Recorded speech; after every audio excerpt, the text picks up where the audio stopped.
A pimenta era um segredo que as Américas guardavam com uma precisão absoluta, cultivada por civilizações que dominavam esse ingrediente há mais de 6.000 anos, muito antes de qualquer europeu sequer imaginar que esse continente existia. E aí chegou 1492. E uma das maiores revoluções da história da gastronomia mundial começou, não com um chefe estrelado, não com um livro de receitas, mas com um navegador perdido que nem sabia ao certo onde estava. O que aconteceu depois disso mudou o sabor do mundo inteiro, e você vai entender exatamente como agora. Capítulo 1. O mundo antes da pimenta. Antes de falar sobre a pimenta em si, é preciso entender o mundo sem ela. E esse mundo era muito diferente do que você imagina. Na Europa do século XV, a cozinha era temperada com o que estava disponível: pimenta do reino, mostarda, gengibre, canela, cravo. Esses eram os temperos que moviam fortunas, que financiavam expedições marítimas, que geravam guerras entre nações. O comércio de especiarias era o petróleo da Idade Média. Quem controlava as rotas das especiarias controlava o poder. A Europa conhecia o picante, mas o picante que ela conhecia vinha de um único lugar, o Oriente. E chegar até lá era caro, perigoso e dependia de intermediários que cobravam o que queriam. A pimenta do reino, aquela mesma que está hoje em qualquer cozinha do mundo, já foi tão valiosa que era usada literalmente como moeda de pagamento. Soldados recebiam seus salários em grãos de pimenta.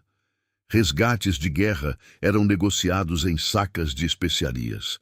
Agora imagina a cozinha húngara sem nenhum tom de vermelho nos pratos, a italiana sem peperoncino, a espanhola sem pimentão. Esses países que hoje parecem ter nascido junto com esses ingredientes viviam uma realidade completamente diferente. A paleta de sabores era outra, mais sutil em alguns casos, mais intensa em outros, mas completamente diferente do que se tornaria depois. O paladar europeu estava preparado para uma revolução. Ele só ainda não sabia disso. E a revolução estava prestes a atravessar o oceano. Capítulo 2. O segredo que as Américas guardavam.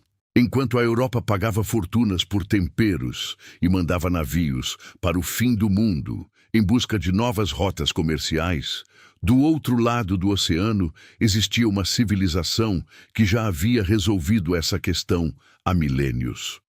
Os povos originários das Américas cultivavam pimentas há mais de 6.000 anos antes de Cristo. 6.000 anos. Isso significa que quando os primeiros faraós construíam as pirâmides no Egito, os ancestrais dos povos mesoamericanos já selecionavam variedades de pimenta, já cruzavam espécies, já dominavam esse ingrediente com uma sofisticação que a Europa levaria séculos para compreender.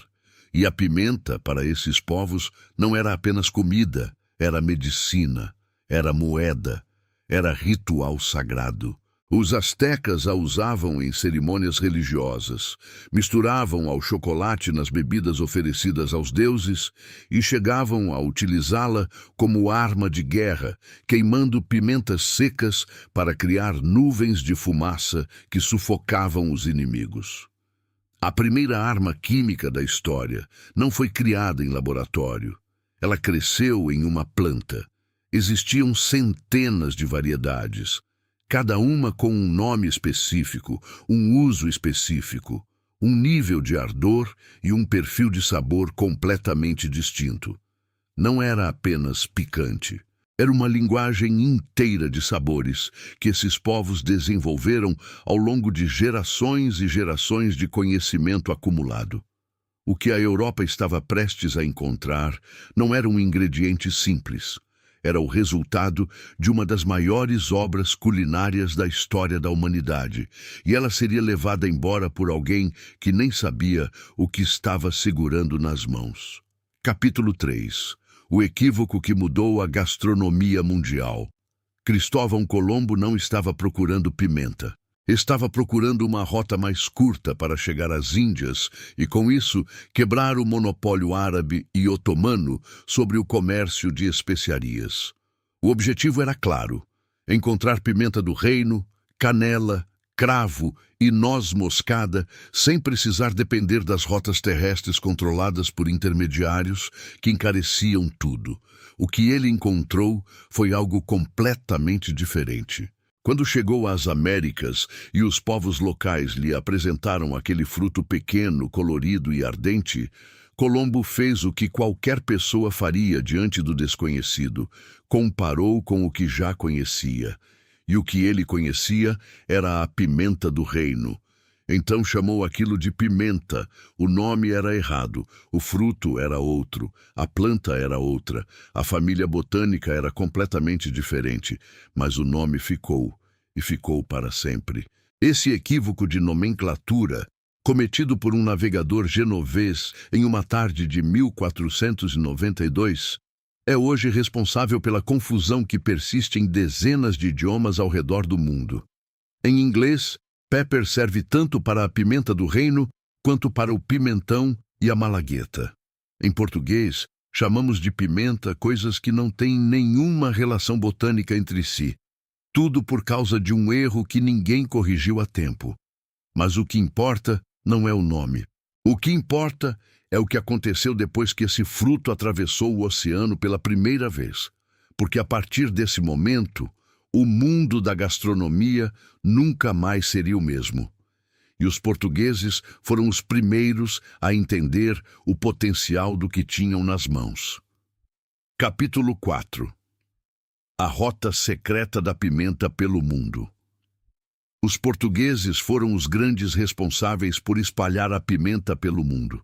E fizeram isso com uma velocidade que, para os padrões do século XVI, era simplesmente impressionante. Portugal controlava as rotas marítimas mais importantes do planeta naquele momento. Tinha feitorias na África, na Índia, no Sudeste Asiático, e cada navio que partia de Lisboa carregava, junto com as mercadorias de sempre, sementes e mudas de pimenta que iam sendo plantadas, testadas e adaptadas em cada novo território que os portugueses tocavam. Em menos de 50 anos após a chegada de Colombo às Américas, a pimenta já estava no subcontinente indiano. E aqui acontece um dos paradoxos mais fascinantes da história da gastronomia. A Índia, que o mundo inteiro associa ao picante, ao ardor, ao uso intenso de pimentas em absolutamente tudo, só conheceu a pimenta vermelha depois que os portugueses a trouxeram. O curry indiano, como você conhece hoje, aquele vermelho intenso e aromático, é resultado direto desse encontro. Na Hungria, a história é ainda mais surpreendente. A páprica, aquele pó vermelho que define a identidade culinária húngara, que colore o goulash e está presente em praticamente toda a cozinha do país, chegou à Europa Central vinda das Américas através dos Balcãs, provavelmente trazida pelos otomanos durante suas campanhas militares pelo continente. Um ingrediente americano, distribuído por portugueses, transportado por otomanos, que se tornou o símbolo de um país europeu. A gastronomia não respeita fronteiras. Nunca respeitou. A Coreia é outro caso que derruba qualquer certeza que você possa ter sobre tradição culinária. O kimchi, esse prato fermentado que é patrimônio cultural coreano, que existe há mais de 2000 anos na cultura do país, não tinha pimenta até o século XVII.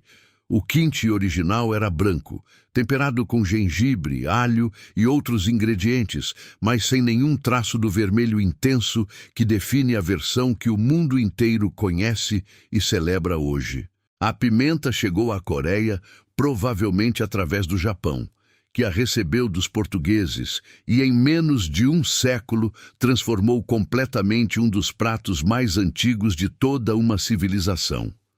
No norte da África, a harissa, aquela pasta de pimenta que parece tão enraizada na cultura marroquina e tunisiana, também é mais jovem do que qualquer pessoa imagina. Menos de 500 anos separam o mundo sem Harissa do mundo que não consegue imaginar a culinária do Maghreb sem ela. Uma pequena fruta das Américas percorreu o mundo inteiro em menos de um século. Mas essa jornada não foi tranquila em todos os lugares. Em alguns países, a pimenta encontrou resistência. E o motivo dessa resistência revela algo muito mais profundo do que uma simples questão de gosto. Capítulo 5. Por que algumas culturas resistiram e outras adotaram na hora? A pimenta não conquistou o mundo de forma uniforme. Em alguns lugares foi adotada quase que imediatamente, como se aquele ingrediente tivesse esperado séculos para chegar. Em outros, encontrou uma resistência que durou décadas, e o motivo dessa diferença não tinha nada a ver com sabor. Tinha tudo a ver com poder. Na Europa, especialmente entre a nobreza e as classes mais abastadas, a pimenta foi recebida com desconfiança e até com desprezo. Não porque o sabor fosse ruim, mas porque era barata. Diferente da pimenta do reino, que continuava sendo um produto raro e caro, a pimenta vermelha americana se adaptava facilmente ao clima europeu e podia ser cultivada por qualquer pessoa, em qualquer jardim, sem nenhum custo significativo. E na lógica da época, um ingrediente que qualquer camponês podia ter na horta não poderia jamais ter espaço na mesa de um nobre. O picante, que durante séculos havia sido um símbolo de sofisticação e riqueza, de repente se tornou acessível a todos. E essa acessibilidade foi exatamente o que fez a elite europeia virar o rosto. Enquanto isso, nos territórios colonizados, nos países que não tinham o luxo de escolher seus ingredientes com base em status social, a pimenta foi recebida de braços abertos. Era abundante, crescia fácil, durava bem seca e transformava qualquer refeição simples em algo muito mais interessante. Povos que viviam com poucos recursos encontraram na pimenta uma forma de elevar a própria cozinha sem precisar de nada caro ou difícil de conseguir. E foi exatamente aí que a mágica aconteceu. Porque esses povos não apenas adotaram a pimenta, eles a transformaram. Criaram técnicas, combinações, receitas e tradições inteiras ao redor desse ingrediente que a elite europeia descartou por preconceito. Enquanto os nobres viravam o nariz, os cozinheiros anônimos de países que não aparecem nos livros de história da gastronomia europeia estavam construindo algumas das culinárias mais ricas, complexas e admiradas do mundo. A pimenta foi, por séculos, um marcador de classe social. Quem a evitava sinalizava status. Quem a abraçava criava cultura. E hoje, olhando para o que essas culturas construíram com esse ingrediente, fica claro quem fez a escolha certa. Mas tem algo ainda mais fascinante nessa história. Algo que vai te fazer pensar diferente sobre o que chamamos de tradição, de identidade, de patrimônio culinário. Porque os países que mais resistiram à pimenta no passado são, hoje, alguns dos que mais a consomem no mundo. E os ingredientes que chegaram como forasteiros se tornaram, em menos de 500 anos, o coração da identidade de culturas inteiras. Capítulo 6. O paradoxo mais fascinante da gastronomia mundial. Existe uma pergunta que poucos se fazem quando estão sentados diante de um prato tradicional de qualquer país do mundo. Uma pergunta simples, mas que derruba qualquer certeza sobre o que chamamos de tradição. Desde quando esse prato é assim? Porque quando você começa a investigar, descobre que a maioria das culinárias que o mundo considera antigas, autênticas e imutáveis são, na verdade, resultados de encontros, trocas, adaptações e transformações que aconteceram em períodos muito mais recentes do que qualquer pessoa imagina. A Hungria é o exemplo mais poderoso disso. A páprica não existia na cozinha húngara antes do século XVI. O goulash, esse prato que qualquer pessoa no mundo identifica imediatamente como húngaro, que está nos cartões postais, nos restaurantes típicos, na memória afetiva de gerações inteiras, só ganhou a cor e o sabor que tem hoje depois que um ingrediente americano chegou à Europa Central. Antes da páprica, o goulash era outro prato. Tinha outro sabor, outra cor, outra identidade. A Índia carrega um paradoxo ainda maior. É o país que mais consome pimenta no mundo. É o país cuja culinária é mais associada ao ardor, ao picante, à intensidade de sabor que a pimenta proporciona. E é também o país que só conheceu esse ingrediente há menos de 500 anos. Toda a tradição culinária indiana, que envolve pimenta vermelha, e são milhares de receitas, técnicas e combinações regionais, foi construída em um período que representa menos de 10% da história documentada daquela civilização. A Coreia transformou um prato de 2000 anos em menos de um século depois que a pimenta chegou. O kimchi branco, aquele que existia antes, praticamente desapareceu da memória popular. A versão vermelha, que tem menos de 400 anos, se tornou patrimônio cultural da humanidade, reconhecido pela Unesco. Uma tradição milenar que, no detalhe que todo mundo conhece, tem menos tempo do que a própria história do Brasil. E o que isso revela sobre gastronomia é algo muito mais profundo do que uma simples curiosidade histórica. Revela que a identidade culinária de um povo não é construída pela antiguidade dos ingredientes, mas pela profundidade com que esses ingredientes são incorporados à vida, à memória e à afetividade de uma cultura. Um ingrediente pode chegar ontem e se tornar a alma de uma cozinha em uma geração. A tradição não é aquilo que sempre existiu. A tradição é aquilo que foi abraçado com tanta força que parece que sempre existiu. E isso muda completamente a forma como você olha para o prato que está na sua frente agora.